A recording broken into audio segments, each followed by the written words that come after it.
Hi friends, எல்லோரும் எப்படி இருக்கீங்க? நல்லா இருக்கீங்களா? நாங்களும் ரொம்ப நல்லா இருக்கோம். இன்றைக்கி வீடியோவில் என்ன பார்க்க போகிறோன்னா, சூப்பரான பூண்டு ஊறுகாய் தான் செய்ய போகிறோம்.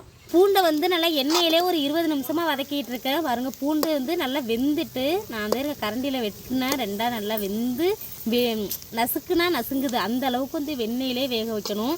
ஒரு தக்காளி சைஸில் புளி ஊற வச்சு நல்லா வடிகட்டி எடுத்து வச்சுருக்கோம். அந்த புளி தண்ணியை சேர்த்துக்கலாம்.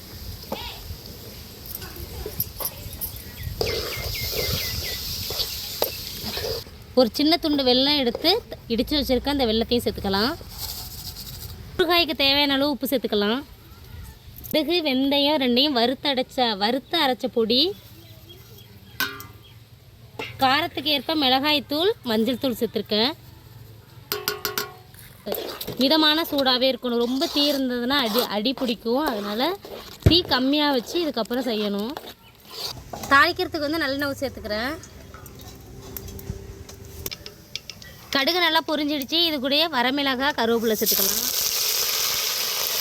பெருங்காயத்தூள் சேர்த்துக்கலாம். ஊறுகாய்க்கு பெருங்காயத்தூள் நிறைய போடுறப்ப தான் நல்லா வாசனையாகவும் இருக்கும், ரொம்ப நாள் கெட்டு போகாமலும் இருக்கும். பண்ணியாச்சு. இப்போ அப்படியே ஊறுகாய் சேர்த்துக்கலாம்.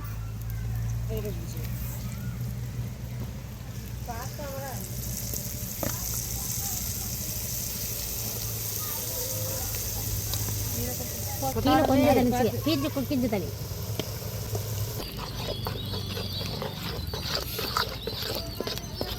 பாருங்க, சூப்பராக பூண்டு ஊறுகாய் ரெடி ஆயிடுச்சு. அவ்வளோதான்.